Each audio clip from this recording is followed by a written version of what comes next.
So it'll be Saturday, Sunday, Monday, Tuesday, Wednesday, give or take, to see if they can come up with a deal. So you ask, what do they want? Well, they want higher salaries. They also want more flexibility on things like remote work.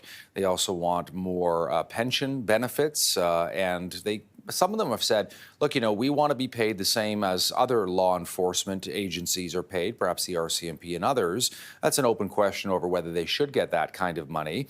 But it does not mean, of course, that there will be any sort of effect yet right now.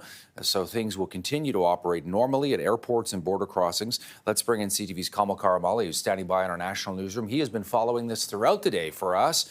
And Kamil, you're now hearing this news that to be continued, so to speak, until Wednesday. Yeah, I just had an interesting live hit just before chatting with you on our affiliate CP24. It happened as we were talking to each other, so I read the email on live television. So just wrapping my head around it, because I just hopped on with you guys. But as you mentioned, as I'm sure, Todd, that all strike action by 9,000 CBSA personnel is on hold until mediation will continue until Wednesday. So they've sort of kicked the ball down the field a little bit, giving maybe some reprieve and for families who are possibly planning on vacationing this weekend. I know, I'm from Vancouver.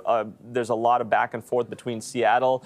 People I know were postponing trips, so this might give them a little bit more of a window to enjoy some weekend activities between the states and being able to go down south. The rest of the email, very short. Picket lines will not be in place until further notice. Stand by for further details. That's all the email says.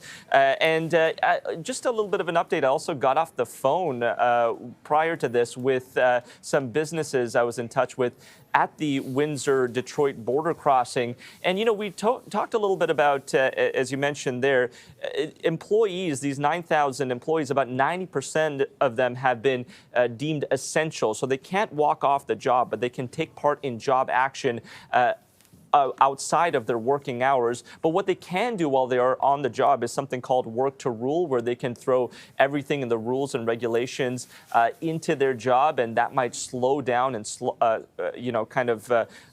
make the process a little bit of a slog. One example is asking a long list of questions to each and every car that goes through the border, as is permitted by the rules. And as you can imagine, that would really slow down the process. So going back to my Windsor contact, they said that they're already noticing long lineups taking place in Windsor, where they're seeing a bit of a backlog. And so maybe this work to rule already coming into place a little bit. They're saying that they're seeing longer lineups at that border, at least, than they usually do. And many of them go back and forth quite often. So very interesting, as it's really, been extended down to Wednesday, Todd, but we'll see how things go, at least a little bit, once again, of reprieve for the weekend travelers. CTV's Kamil Karamali working the phones for us. Thanks for this, Kamil. You're Good welcome, to see Todd. you. Good to see you as well.